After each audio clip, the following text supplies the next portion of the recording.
Welcome to The Explainer. Today we're going to tackle a huge headache for CPA firms, that constant roller coaster of feast or famine. We're going to break down a really powerful strategy to help you get off that ride for good and build some stable, predictable growth by actually turning that volatility into an advantage. So let's just dive right in. Does this feel a little too familiar? One quarter, you are absolutely drowning in work, just struggling to keep up. And the next? You're staring at your payroll, just wondering if there's going to be enough client work to keep everyone busy. You know, this up and down cycle, it's not just stressful. It is a major roadblock for any firm owner trying to grow. Okay, so here's our game plan. First, we'll unpack this volatility trap. Then, we'll see why the traditional models just break under pressure. After that, we'll introduce a really cool solution called flexible bandwidth, look at 3 ways to use it, and cover some best practices. And then we'll wrap up by tackling some of your biggest questions. All right, first up, let's name the enemy. We're calling it the CPA volatility trap. It's that built-in cycle of booms and busts that, let's be honest, every single firm owner knows way too well. It ends up dictating your hiring, your stress levels, and, at the end of the day, your profit. So let's look at why it's so hard to escape this thing. So if that's the trap, how do most firms try to handle it? Well, the default move is the hire when you need 'em model. And it makes sense on the surface, right? Business is good, so you hire more people. But as we're about to see, this classic approach has some serious hidden costs that can turn it from a good idea into a huge liability when the market, inevitably cools off. And here they are, the real consequences of that rigid model. You can see how these pain points create this vicious cycle. In the slow months, your fixed payroll is just eating away at your margins. Then, boom, a sudden spike in work hits, and that same team is suddenly stretched to its breaking point, which leads to burnout and turnover. It's a cycle that actually forces you to say no to new clients, simply because you're stuck reacting instead of being ready.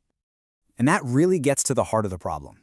The exact strategy you're using to grow when times are good becomes this financial anchor when things slow down. It locks you into these high fixed costs that can just bleed your firm dry right when you need to be at your leanest. But what if you could finally break that cycle? We've talked a lot about the problem, so now let's pivot to the solution.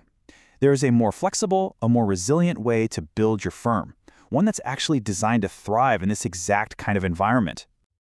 And that brings us to the core of this whole thing, the flexible bandwidth solution. Now, this isn't about old-school outsourcing just to cut costs. This is a strategic shift. It's about using external resources to build a business that's agile and can adapt, one that can kind of breathe with the market instead of constantly fighting against it. So, what do I actually mean by flexible bandwidth? Well, think of it like an operational dial for your firm's total capacity. You can turn it way up during tax season to handle that flood of work, and then you can dial it right back down in the slower months, all without the stress of hiring or the pain of layoffs. This slide just lays it out perfectly, side by side. The traditional model, it's like a brick wall. It's rigid, high risk, and you're stuck with those fixed costs no matter what. But the flexible model, it's more like a lightning bolt. It's agile, low risk, and your costs move up and down with your actual revenue. It's the huge difference between being reactive and being truly responsive. Okay, so the theory is great, but how does this actually play out in the real world? Let's get practical. I'm going to break down 3 really smart scaling models you can use to bring this flexible bandwidth strategy into your own firm, starting today. So Model 1 is all about building a predictable baseline of capacity. The idea is you add a dedicated offshore professional who becomes part of your core team. They handle all that essential day-to-day accounting work, which frees up your in-house people to focus on the higher value stuff like client strategy and advisory. Now, Model 2 is a laser-focused solution for that predictable chaos we call tax season. Instead of pushing your team to the edge of burnout year after year, you strategically bring in dedicated tax prep resources just for that peak time. They help you crush the surge, and then they scale down, leaving your team healthy and your firm lean. And Model 3, this one tackles one of the biggest worries that firm owners have, your brand. With the white label approach, every single thing that goes to the client, every report, every deliverable, it all has your firm's branding on it. So from your client's point of view, the work is coming directly from you. Your brand and those client relationships stay completely under your control. So you've got the models, but how do you actually implement them without, creating a mess? The key here is to be strategic. This is not about just flipping a switch and outsourcing everything all at once. There's a clear, step-by-step way to do this smartly, to minimize risk and really maximize your results. This 6-step process is basically your playbook. You start small with a flexible scope.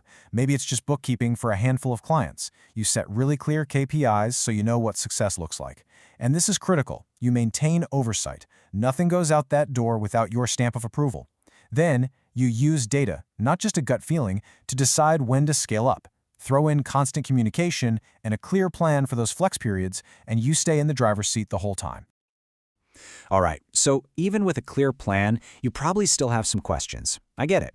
A shift like this can bring up some really valid concerns about control and quality and cost. So let's just tackle those head on. We're going to go through some of the most common questions firm owners have about this stuff. Look, these are exactly the right questions you should be asking. And the answers really all point back to two main things: control and flexibility. You are always in control of the client experience. It is way faster to scale back on variable costs than it is to go through layoffs. A good partner will have extra capacity ready for those unexpected surges. And maybe most importantly, this is not a strategy that's just for the big guys. It is designed to scale and benefit firms of any size. And that really brings us to the final, and I think most important question. If you weren't constantly just reacting to the ups and downs of the industry, what could your firm actually achieve? What new services could you finally launch? What big strategic projects could you get off the ground? Because having built-in stability, it's not just about surviving the downturns, it's about creating the foundation you need to truly thrive.